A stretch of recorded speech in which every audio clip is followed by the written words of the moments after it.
All right, ladies and gentlemen, welcome to another episode of Ball Chat. I am Kevin. I'll be your host for today as Benton is on assignment at the Atlanta United banner raising ceremony. He might need rehab too. As usual, on the phone, we have our better fourth, the lovely. Come on, how you doing today? I'm good, Kevin. How are you? And right beside me, my Parity. How you doing, sir? Junior? I'm good. Hopefully, I don't need VAR to confirm anything for us today. So, VAR. Pesky VAR. And what a week it is. And was. Let's just get right into it. Our ballers and bugs for this week. Come on, who is your baller of the week? Which is I have football. I have two ballers this week. Yes. One, Raheem Sterling. He's consistently raising his game, which I like to see that. And Firmino, I like to see Firmino when he plays for Liverpool, when there's so much on the line. I like his fight. So Raheem Sterling and Bobby Firmino, they're my ballers of the week. That's good. Good choices. Junior, what about you? boy, I have so much I can pick, but I'm gonna pick Ajax. The reason I'm gonna pick Ajax is last week, are in the first leg of the Champions League game. We said that Ajax was a little bit too young and their youth showed. That's why they didn't beat Real Madrid. Now they came back and beat the brakes off Real Madrid. And the greatest thing about Ajax now is that today, or this week in their league game, them beat the brakes off a little side too. So that show maturity. So Ajax is definitely my ball of the week. Okay, that's good. My baller of the week, of course, is again Mr. Raheem Sterling on his hatchet. Even though the first goal was a thief in half-side goal, but again, as Come said, come on, you and I have to go and you're gonna have to stop copying my notes. Because it seems like every time I have a ball of the week, you just copy my notes. And because ladies are usually first, you just roll out like I copy from you. So that is it. Raheem Sterling, definitely my baller of the week. Also, honorable mention to the young kid for Southampton that took that free kick. That James Ward-Prowse. He was my other option too. He was fire for the last 2 weeks. And that free kick, hell of a way to kick a dead ball.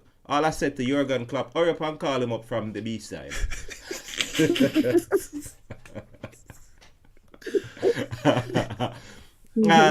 And conversely, we have to have a bug of the week. Yeah. So come on, who's your bug of the week, ma'am? I have multiple bugs this week. My first bug is Sarri. I just cannot understand why Sarri feel like Jorginho needs to play every game. He's killing the ball game. So Sarri's one, Higuain, and I know what we got with him, right? Right. He had to miss 5 chances before he scores 2. Right. And I would love to see Giroud on the pitch instead of Higuain. And then my last bugs of the week would be the entire Everton squad. It's just ridiculous. They're up 2-0 and come lose 3-2 to Newcastle. So those are my 3 bugs of the week. Come on, you have a lot of bugs. It looks like almost like there's an infestation. How come you want to have so much bugs? They're breeding over by Chelsea. But I must agree with you, and it seems like the whole Stamford Bridge agreed as well, because Jorginho was summarily applauded when he was taken off the field. It was so sad. The commentator was saying, I don't know if they're clapping Willian or if they're clapping Jorginho. Junior, your bug. Why, the whole of Real Madrid. And I think that's a nest. That's a bug nest now. And you know it's bad when Jose Mourinho is being touted as the next coach at Real Madrid. Can you return home? If Zidane don't want the job, yeah. But the whole Real Madrid, I mean, it's not that Ajax beat you, but it's the way that Ajax beat you. They beat the brakes off of you at the Bernabeu. Well, as we said in Ball Chat, Bernabeu is what? Training ground. Barcelona. For Barcelona. All right. My bug of the week and I say this with some umbrage because I don't take this very lightly. But my bug of the week is the referee association. And thus the whole referee in Europe and the horrible job they have done this week. It was an atrocious week for refereeing. So those are my bug of the week. So let's I know we touched on it, so let's go to the Champions League recap. And I wanted to start first with the Man U game. Yeah? First of all, was it a penalty? Of course not. You're crazy. You don't think it was a penalty? No. Come on. No. All right. Wouldn't be a penalty for me. So I'm going to ask one simple question. Did the ball hit his hand? Yes. Now, if it was outside of the box, and if a player was trying to make a crossing, and the same thing happened, would the referee call a foul? No. Oh, come on. You know why? Because Why? the referee did not call a penalty initially. But that shows that VAR works. No, he didn't call a penalty. You know why he didn't call a penalty? Because he didn't think it was a penalty. No, because he didn't want to. No, listen. And I'll have come in just a sec and correct me on this. Right. Because only one of us went to referee training school. But by the letter of the law in the 90s and the 80s, it would have been a handball, a penalty, you lick your hand penalty, right? Right. But that's how a lot of us used to get penalties, right? But the referee association, they re-engineered that call to say, listen, you have to be making yourself bigger, not to be in a natural position. Proximity to the ball has to count. Velocity at which the ball has to be count. And all of that went against the striker of the ball. It was a well-struck ball. It was the defender did not try to make himself bigger. So when the defender jumped, he wasn't making himself bigger? No. Oh, come on. No, and his body wasn't protruding from and his arm wasn't protruding from his body. Yes, it was. It was. No, I'm on record for saying this. If I was the referee, I wouldn't give it a penalty. For me personally, because I am a more liberal ref. No, because I'm a Manchester United fan, people are going to say, oh, because you're a Man U fan, blah, blah, blah. Forget about that. The reality is this. The ball hit his... I can see why it was interpreted as a penalty. Would I have given it as a penalty? No. Now, as a PSG fan, I wouldn't have cried over sour grapes about this. PSG did not deserve to go through. There's no way. And Manchester United did. Over the two ties, of course. If you come to my house and beat me 2-0, and I lost two key forwards to injury, plus my best player has been suspended for the next game, there's no way we should be talking about a chance of Manchester United winning after 90 minutes of the second match. It's not a winning after Manchester United didn't win. They were handed the game. This is the last play of the game, and a referee who did not call a penalty went over to the sideline because he was buzzed by a nameless referee. Right? Now, many things happened in the box and he wasn't buzzed by said nameless referee. Right? Come on, let's hear your take on the matter. Well, I agree with Jonah to say that PSG didn't deserve to go through. They have the revered players. They should have scored more goals. So this PK call shouldn't even be the deciding factor. That's the first thing. And number two, the handball rule is one of the most misinterpreted rule ever. Even I have problems with it as well. To me, you have to decipher intent, and that's one of the hardest things to do for me. You can't decipher intent. You can't determine what the person's intentions are. For me, he did not handle the ball intentionally. If it was on the pitch, anywhere on the pitch, and it bounced off the player and go back into play, I don't think the referee would have called it. That being said, the referee had an opportunity to go and review it. He reviewed it. He thought it was a penalty. It is what it is. Congrats on doing Man U. Okay. And who did Liverpool play today? Today being Sunday.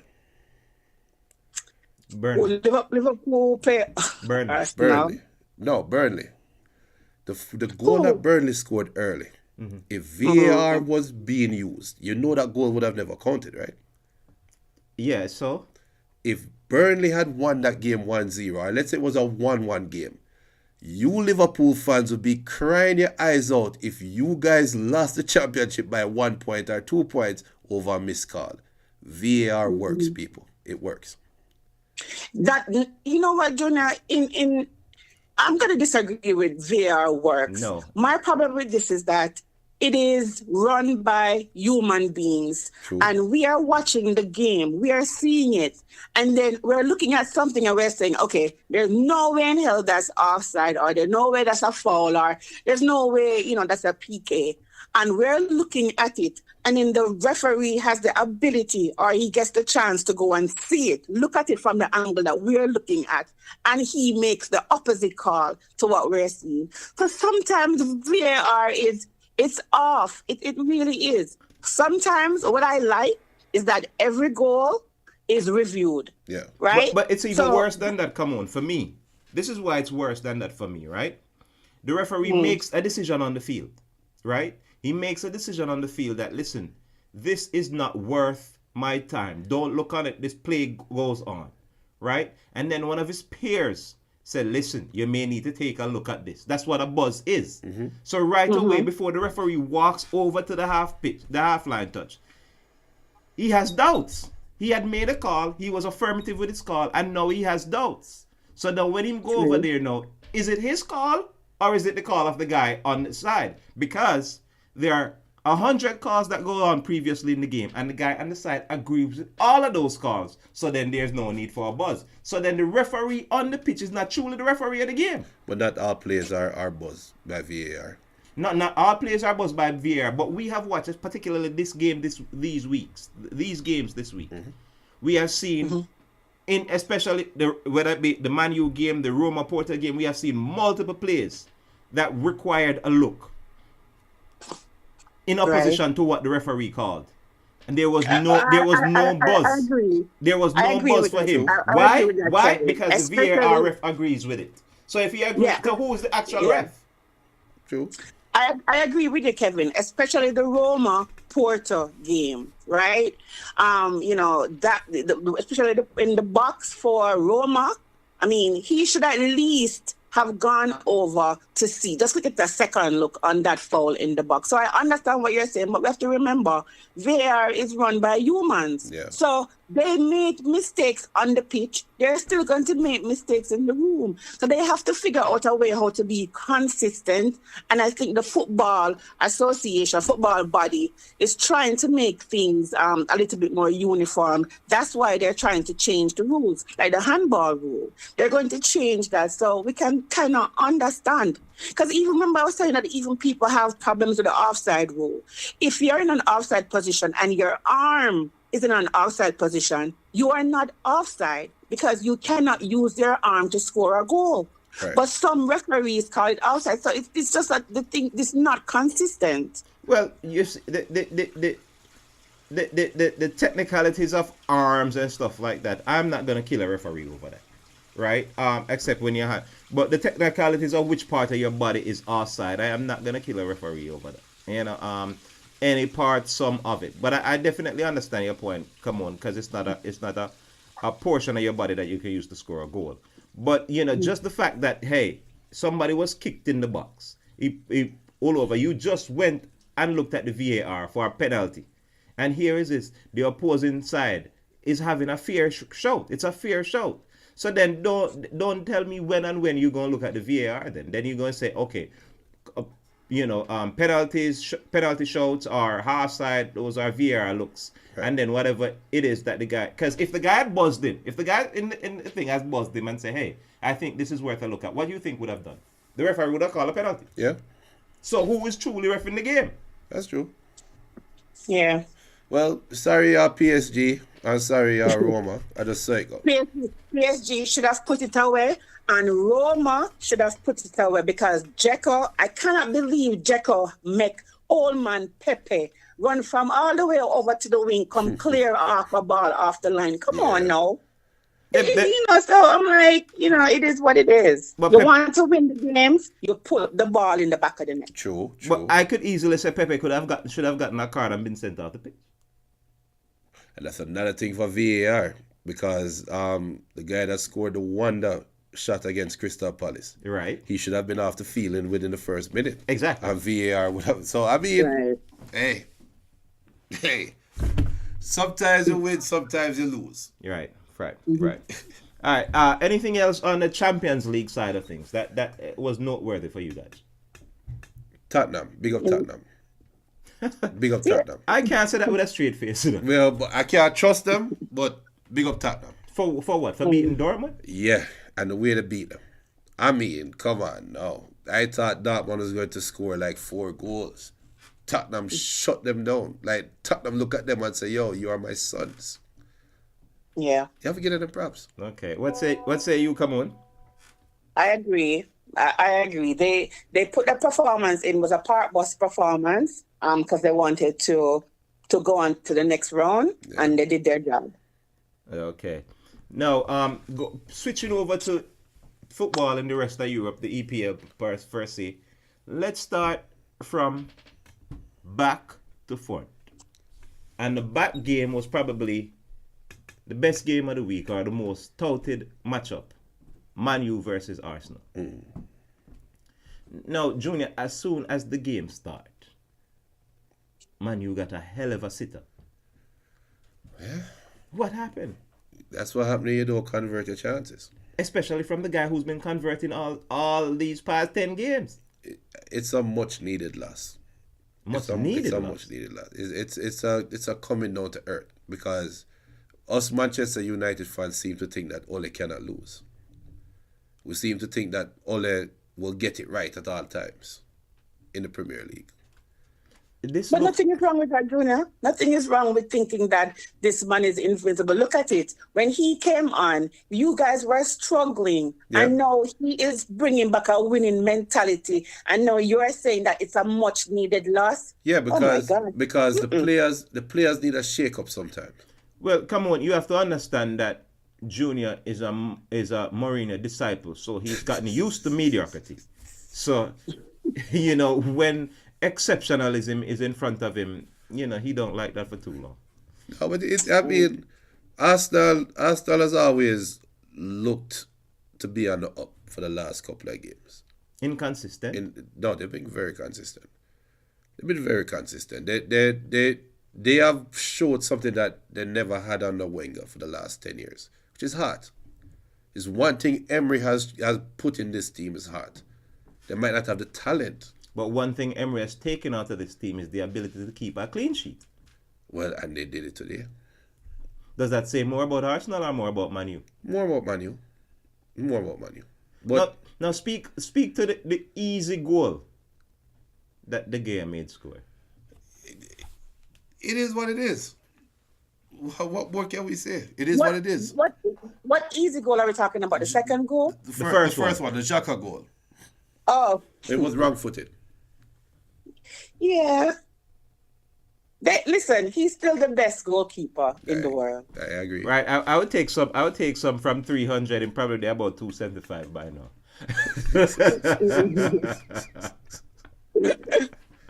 Oh boy. No. And then one step further, let's talk about, come on, your punishment next, Chelsea. Do we have to talk about Yes, Chelsea? we do. Listen, We do. It's like, We do. Sorry needs to go. I mean, and I was sitting there, I was like, okay, is this the straw that will break the camel back today when we lose, right? And then Hazard had to save him. And I'm like, where are we saving this man? Let this man implode. It's just, I just don't understand his tactics. I don't get it. I complain all the time about Willian, but Willian is better than Jorginho. And today you had a striker on the field, like he snuffed his chances. I mean, like easy put away chances. He go and miss, and you have like Giroud out there. Bring on the young ballers, have them play, because we're going to need them. Yeah. Because we can't transfer anybody in. So we need to at least play the players that we have. But I just don't understand why it's like do or die with Jorginho. I just don't understand him. So if this is the hill that we're going to die on, we need to die on it. If we're going to be 6th or we're going to be 7th, we have to be that so Sarri can leave. So, come on, at the risk of having your husband top me in my mouth, right?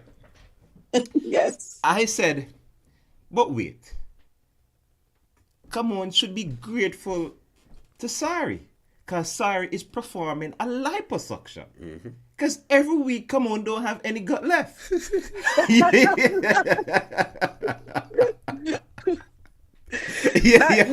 week. Not this week. My gut is intact this week. You know, because you know what? Wolverhampton, they are a little bit tricky. And we knew that coming in, that they're a tricky team. Listen, I see Wolverhampton gave Chelsea the ball in their half and said, listen, I don't believe you can score. Yeah. Mm-hmm. Yeah. They gave Chelsea the ball time and time again in their in Wolverhampton's own half of the field and said to them, I don't believe you can score. And Chelsea showed us no ingenuity. Nothing with the ball. Box, nothing with the ball.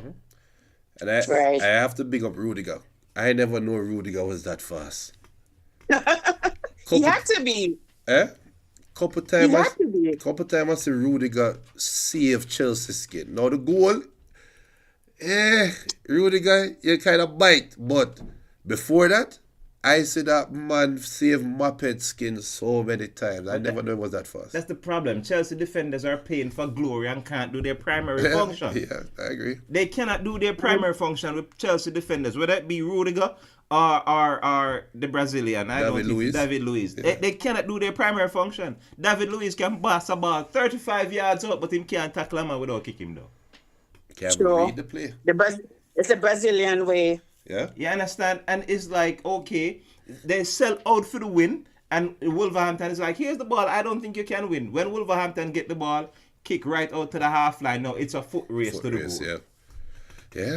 Yeah. And Jao, I play some ball. Hey, we'll see. Chelsea, on a good, on all right, come on. Barely.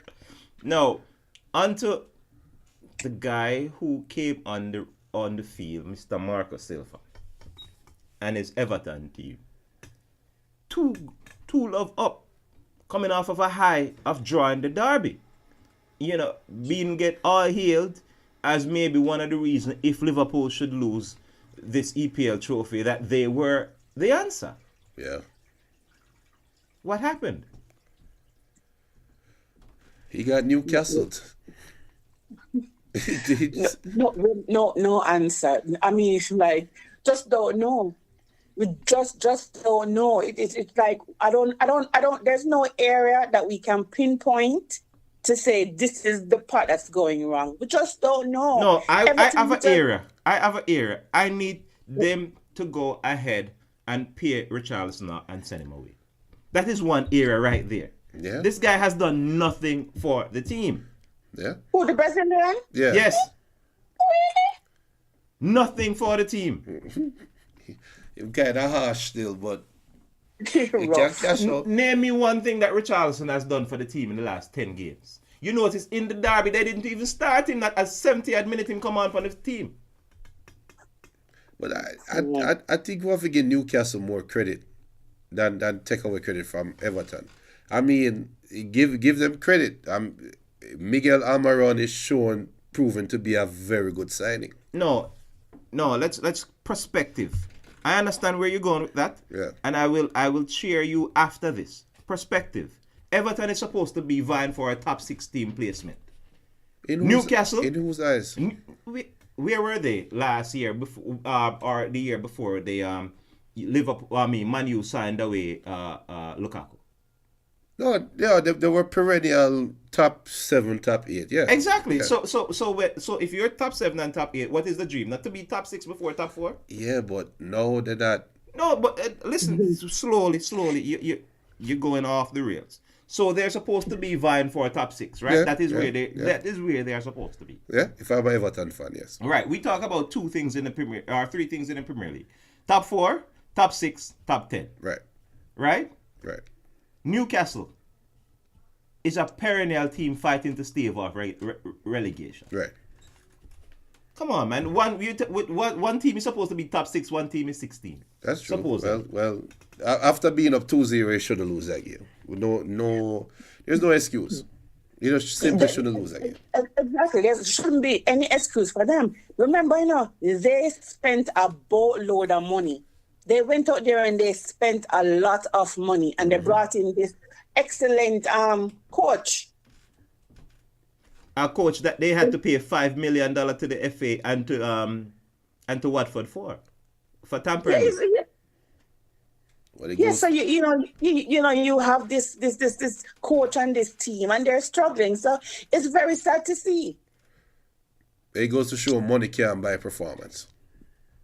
I agree. Another disappointing team was Crystal Palace.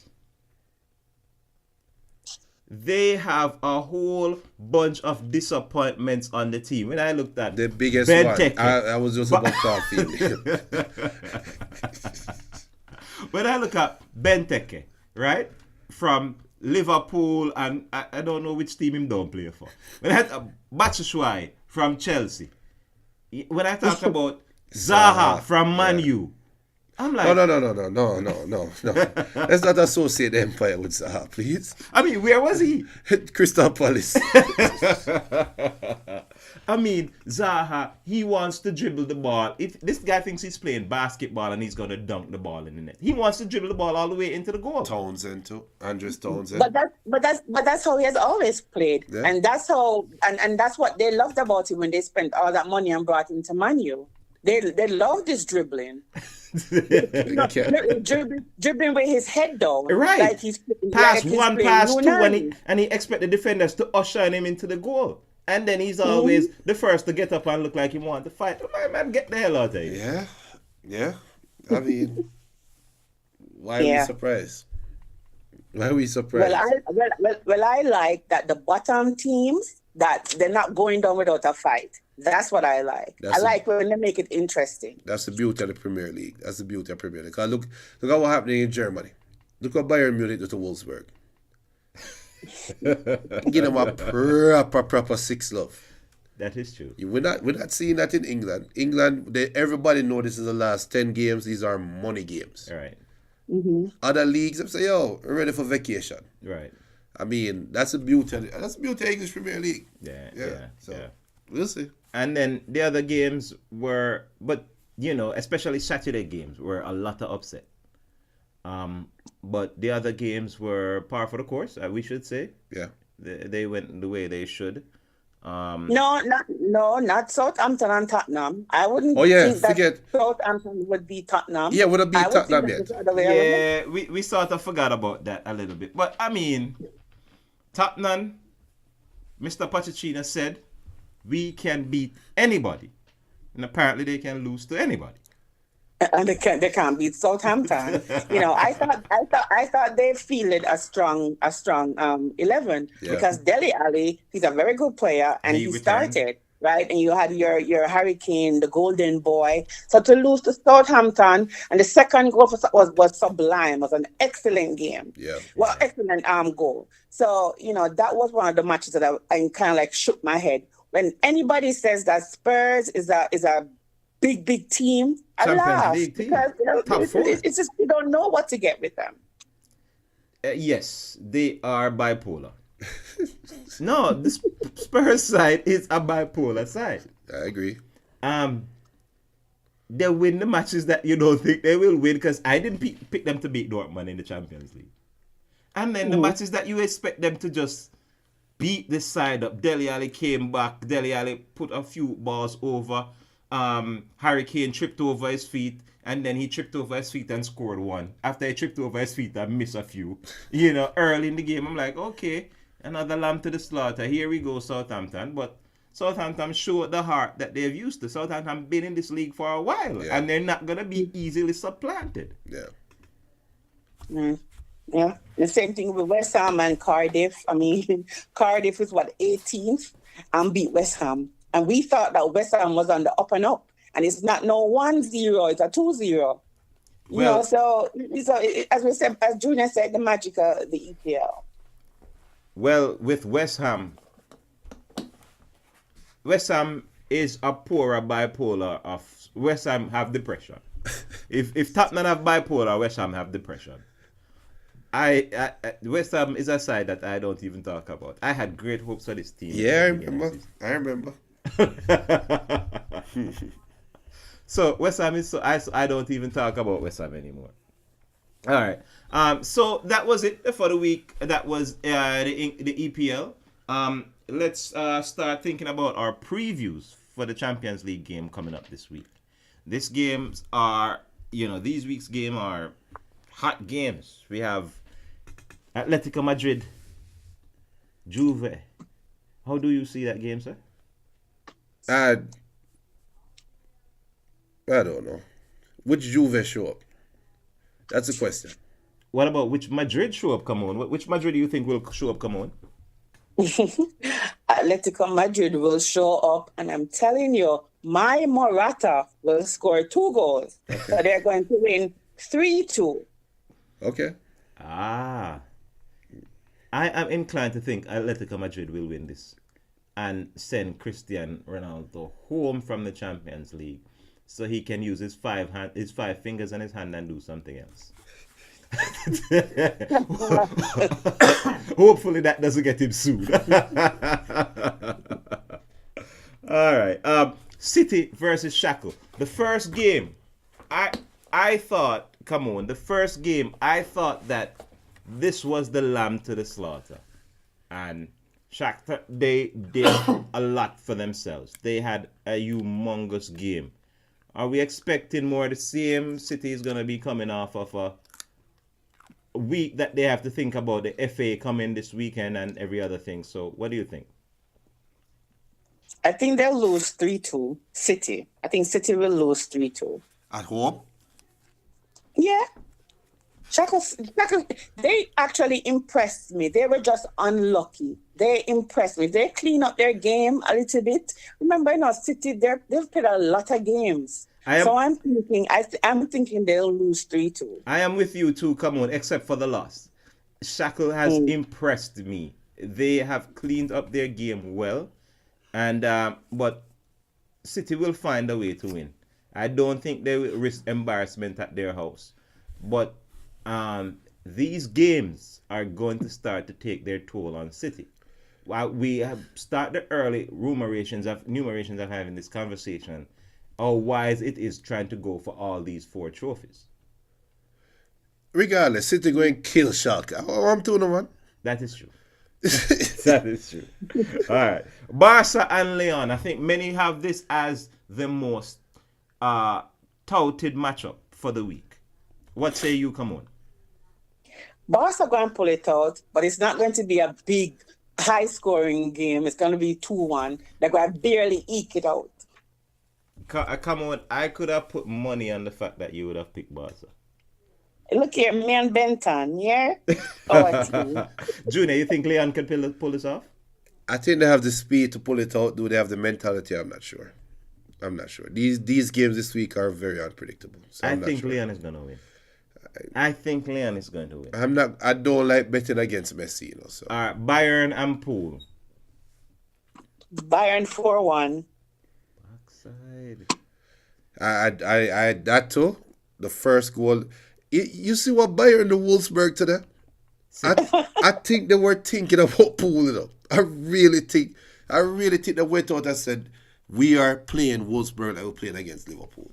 Because this wasn't the old man lethargic Bayern Munich. This was a surgical, focused Bayern Munich. Liverpool better forward them socks up tight. Liverpool one love. I was very impressed by Ribery. I'm like, isn't Ribery old? Yeah. But what I'm saying is that we should mandate drug tests. What? Before this game. No, we should mandate drug tests, especially for HGHG. I mean, remember, we're talking about a German side. Ribery eat a whole heap of yellow, yeah. That's what you're going with?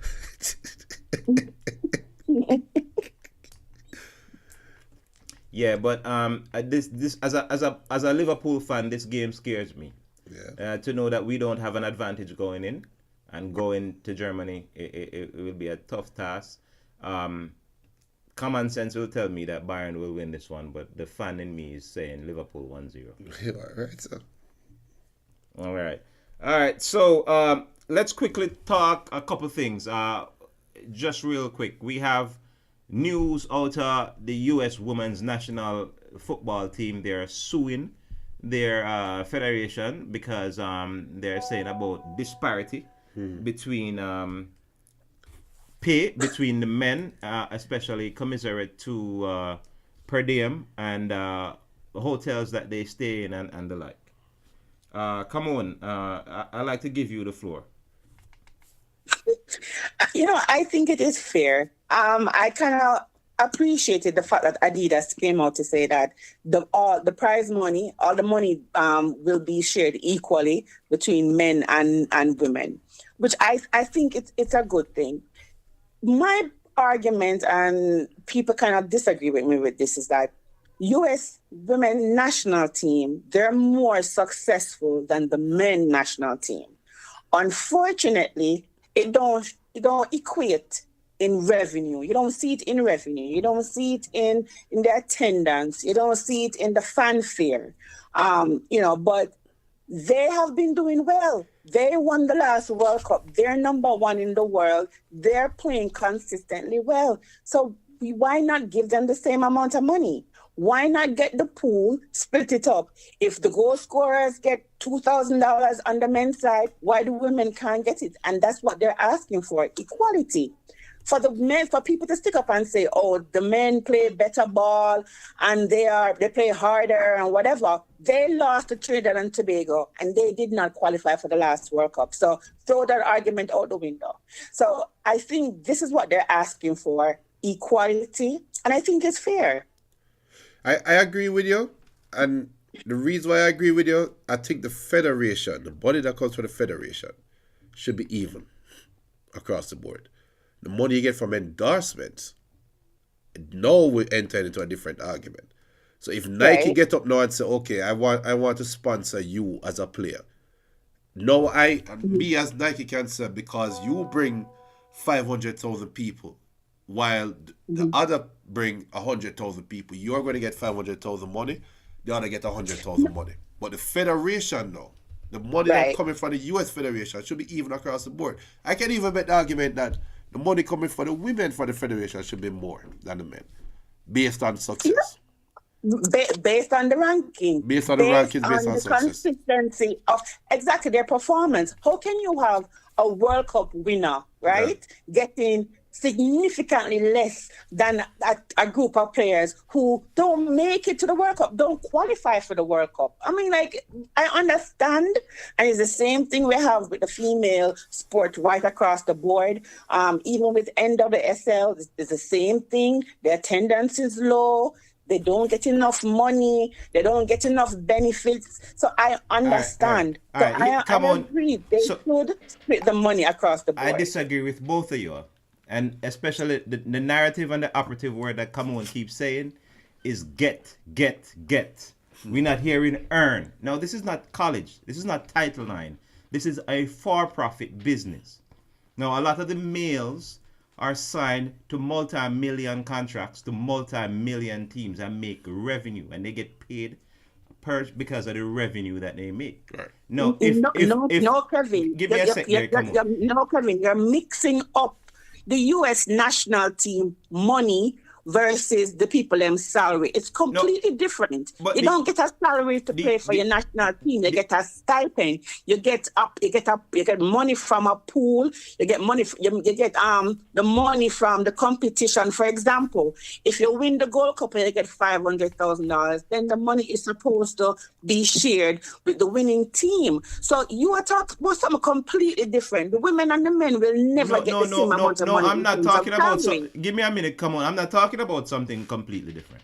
It's one of the same to include the ability for the USSL to sell said games. Now, when they said sell games, depending on what the viewers and the watchability is and how many people and advertisers can get pay for said games. No, we cannot say go out there. This is not college, where college football make all the money, but we still have to have a women's soccer team where nobody watches it. We can't have them kind of situation in the real world. The men game, a lot of people watch it, and it derive a lot of the money for the USSL. That's where most of it comes from. The advertisements and the commercials they're able to sell on these said games. So let's act like we want to play equity now, and then the man them say, okay, we're going to quit. How much money will be there in said pool for the woman to get? Do you agree the stipend should be the same? Yeah, Yes. but it's not a salary. But it's not a salary, Kevin. It's a stipend. It's money. It's a bonus. So it's not a salary. Yeah, but who earns the money? Come on, who earns the money? Come on, who earns the money? But Kevin, but Kevin, if you're going to talk about this is what we're talking about when we're talking about equal pay for equal work, right? No, if you're going to talk about earn, the U.S. women national team are World Cup winners. No, we're not talking about winning. Come on, we're talking about earnings. Number one in the world. Come on, earnings is different from winnings. National team. Come on, earnings is different. That is when we try to shift the goalposts. I said earn, you come back with win. Earning is different from winning. Earning is different from winning. No, Kevin, they earned it. They earned it by beating everybody and winning the World Cup. No, I'm talking about monetary earnings. But listen, Kevin, it's not their fault that people are not interested in the female game. It's not their fault. They go out there and they train and they perform just like the men's national team. This is professional something, right? So we should be doing something for profit because it's professional, right? So we're hoping that it sustain itself. But listen, but even though the U.S. Soccer Federation, every year they have a surplus. Every year they make millions of dollars in profit. Why? Why do they make this $1 million? On the backs of who? Where is their cash cow coming from? What are you talking about? But so you're saying that their cash cow is coming from the men's game. No. They should not get this amount of money. I respectfully disagree. Let's just try to have. We're not going to spend too much more time on it, just the wrap up. But let's just try to have just a level of facts and saying where's about 85 to 90% of the earnings come from? The men's game or the women's game? The men. Okay. So then if you think that is the way, and I'm running a business, I'm putting 90% of my money where it comes from. But Kevin, they will not lose. What we're saying is this, we're not saying that they should take money from their profit. They're not losing. What I am saying is this. If you have a pool, you have $1 million to split between the men and the women team in terms of stipend and performance bonus, you can give $500,000 to the women's national team and $500,000 to the men's national team. That's a fair exchange. This is how I see. No, it's not a fair exchange. They are actually working, and they're going out there and they're World Cup champions. They're number one. It is kindergarten. If it's saying if you don't bring enough cookies for anybody, you can't eat it. There are lots of sports, including in beach volleyball, where the women's game made more money than the men game. We're not seeing anybody thinking about, hey, let's share the money between the men. But maybe they do. No, they don't. Well, that's something that we definitely have to sit down and do a whole show on, because I can see the two of you guys locking hands and fighting over this. But it's definitely splitting hairs, and we'll see where this lawsuit really go. You are right. We will circle back on the conversation. So quickly, MLS wrap up. The Atlanta United lost to Cameroon's DC United. So let's hear what Cameroon has to say. Did we bet? I'm trying to remember if we did bet. I think I listened to last week's show to see if we bet. You perhaps have bet with Benton, but he's not here to so you'll have to wait on the bet. Only Benton. I keep telling you guys, DC United have Atlanta United ticket. But come on, they don't win anything. Cool. DC. That's okay. Just like how Liverpool celebrate the half season trophy with everybody being excited or whatever. DC can celebrate the beat you Atlanta United all the time trophy. All right, and the rest of the MLS went pretty much how we expected it to do this week. LA Galaxy got beat. But I mean, did you expect them to win? I mean, with the 16-year-old they put rolling out. Yes, we expected them to win. Okay. But I hope Benton, if you're listening, look at the camera. Benton, if you're listening to this right now, please talk to your psychiatrist because I know you're going to need therapy. All right. No, we're talking about the Copa Champions League, right? And Atlanta United also got another thrashing from Monterrey. How do we see And that they go return get the leg? next one, and they go get the next one in the next leg. So do you think they're losing the next leg? Let me tell A you nice, something. a nice fat 2-0. You see Monterey cheddar, the cheese, Monterey cheddar cheese, is nice and sharp. You see that Monterey football team, them sharp like a lass. They go and beat the brakes off Atlanta United this week. All right. All right then. So Santos Red Bulls. How do you think that will go? Santos can beat Red Bulls. Red Bulls brought nothing to the first leg. They just look so out of place. That one I think is a little bit different though, come on. Why? Because Red Bulls is not really a new team. Atlanta United is a I am an Atlanta United fan, but the diehard Atlanta United fans were crazy to think that Atlanta United were to lose Almiron and insert Barco and be the same team.